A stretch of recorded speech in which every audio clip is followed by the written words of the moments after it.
Welcome back. Fair use. Any motherfucker coming in here wanting to play games with me today, what you dudes need to understand is number one. Any motherfucker coming in here wanting to play games with me today, what you dudes need to understand is number one. Any motherfucker coming in here wanting to play games with me today, I am going to roast the shit out of you. If you want to come in talking about, oh man, that's, the kind of stuff he's talking about is lame, weak, gay, I am going to roast the shit out of you. Make a gay comment, because it's the dudes that come in doing that kind of shit, these ashy ass elbow skid marking the draws dudes that get mad because pretty smooth motherfucker like myself come along and upgrade his bitch.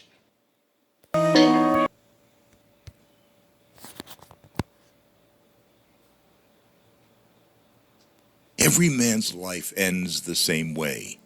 It is only the details of how he lived and how he died that distinguish one man from another. There are so many women with whom you can sleep, and so few women with whom you can talk. Courage is grace under pressure. They wrote in the old days that it is sweet and fitting to die for one's country. But in modern war, there is nothing sweet nor fitting in your dying. You will die like a dog for no good reason. The world breaks everyone, and afterward, many are strong at the broken places. Fear of death increases in exact proportion to increase in wealth. The human being is the only animal that can laugh, even though he has least occasions for that. Worry a little bit every day, and in a lifetime you will lose a couple of years. If something is wrong, fix it if you can. But train yourself not to worry. Worry never fixes anything.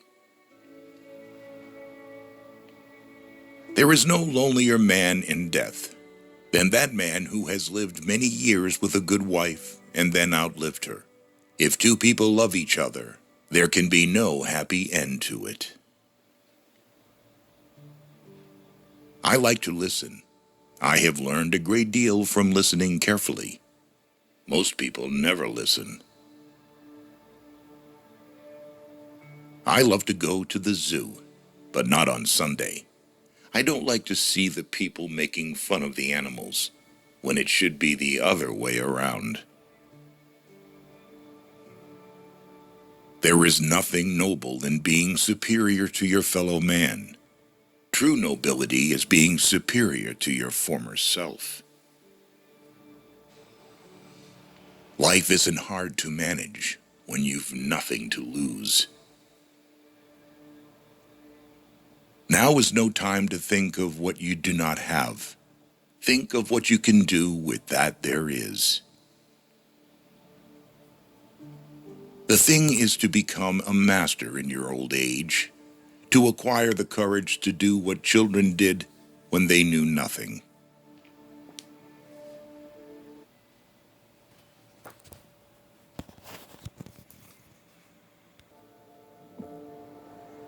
The child is told in some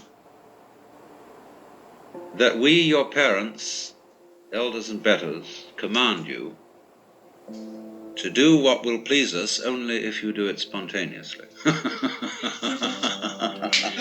no wonder everybody's completely confused. We go through life with that burden on us. We therefore develop this curious thing. We develop a thing which is called an ego.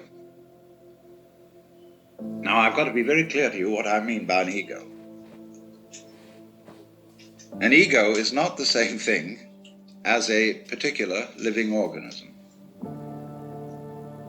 For my philosophy, the particular living organism, which is inseparable from a particular environment, that is to say, from the universe as centered here and now, there's something real.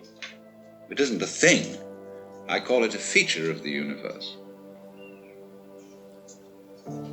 But what we call our ego is something abstract,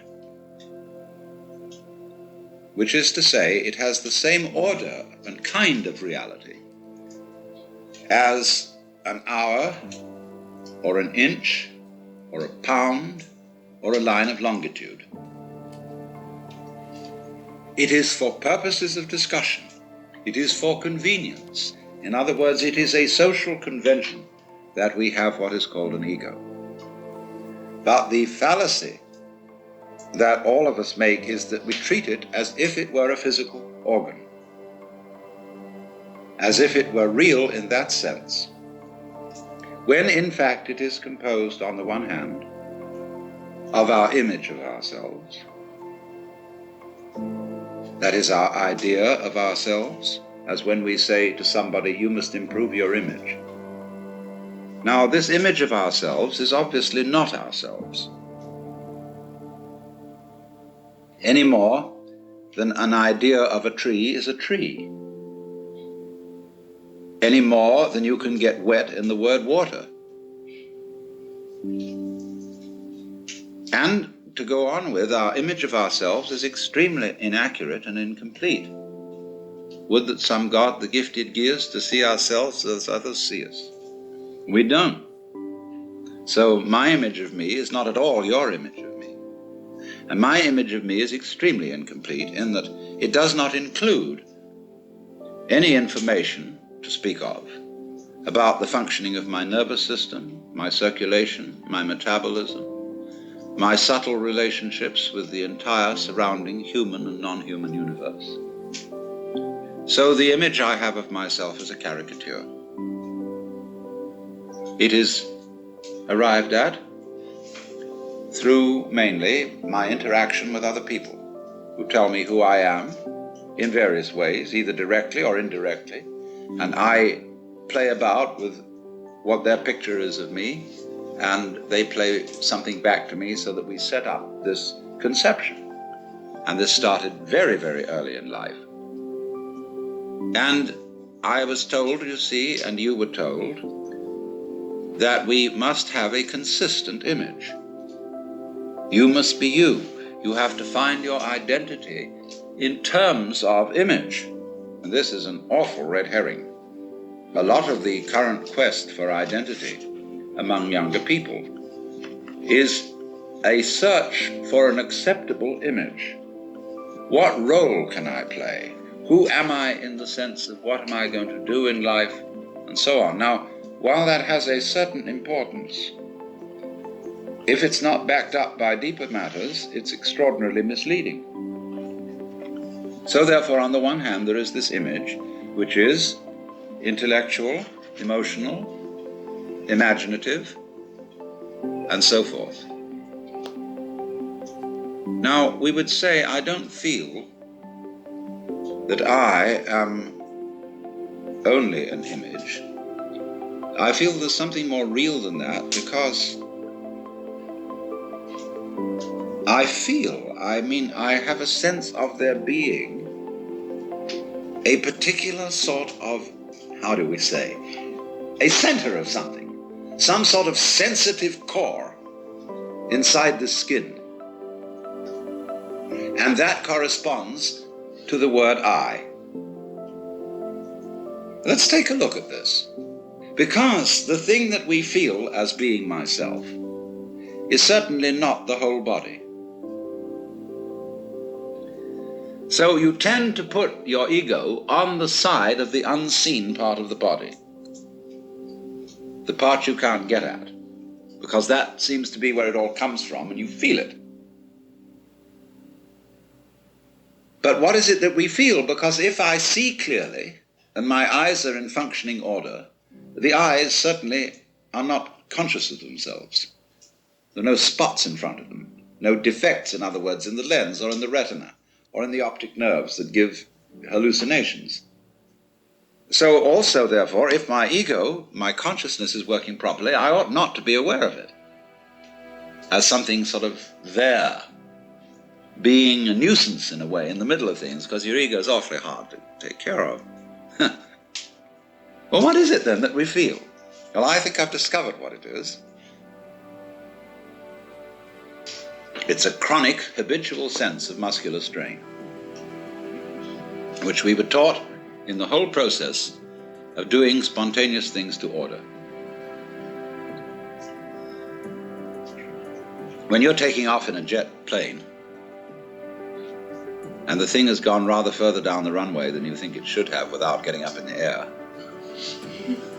you start pulling at your seatbelt. Get this thing off the ground. Perfectly useless.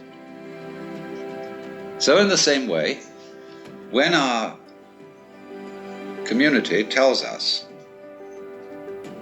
look carefully, now listen, pay attention, we start using muscular strains around our eyes, ears, jaws, hands, to try to use our muscles to make our nerves work, which is, of course, futile.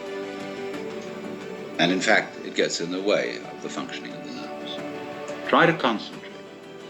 And then when we try to control our emotions, we hold our breath, pull our stomachs in, or tighten our rectal muscles to hold ourselves together. Now pull yourself together.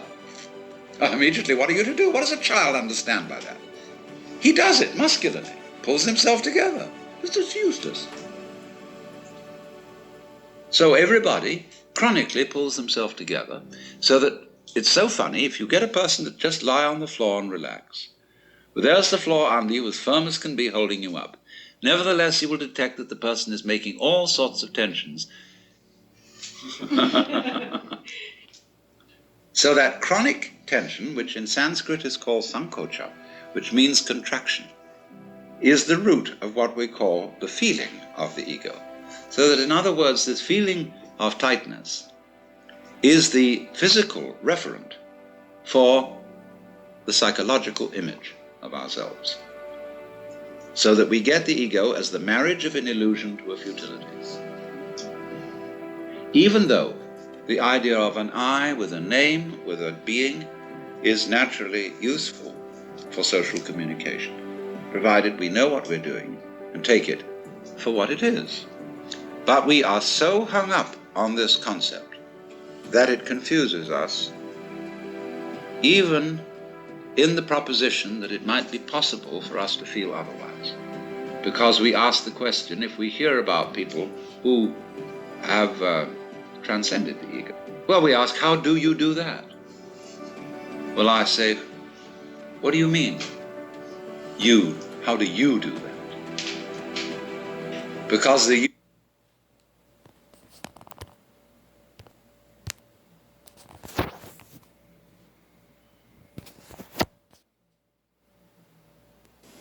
and you put on the magic glasses, there's rules that go with them. What's dangerous is when the universe pick you and you put on the magic glasses, there's rules that go with them. You can never take them off. You never see things as they're supposed to be. You see things as they are.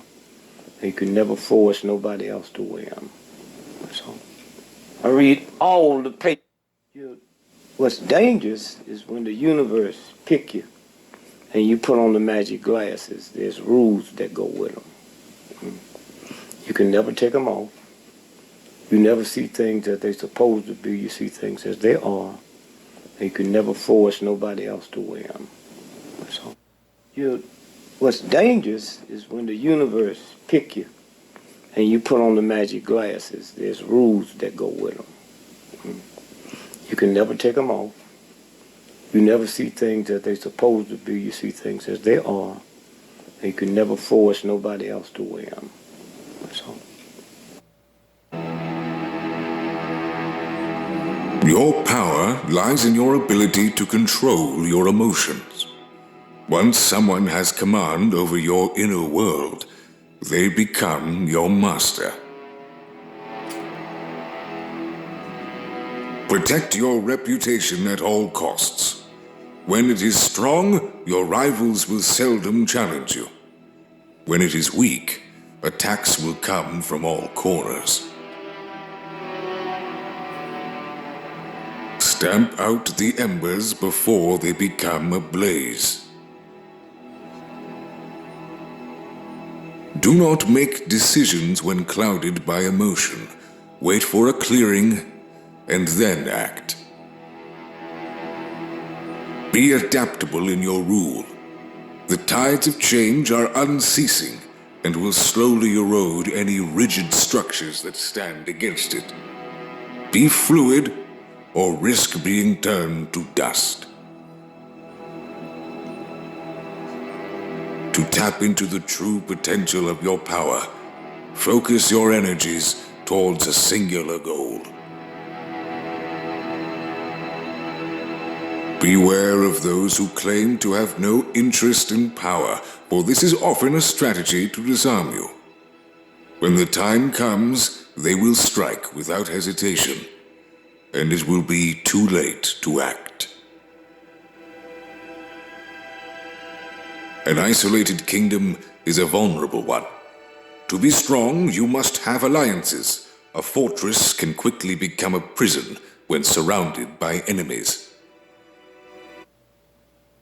All love,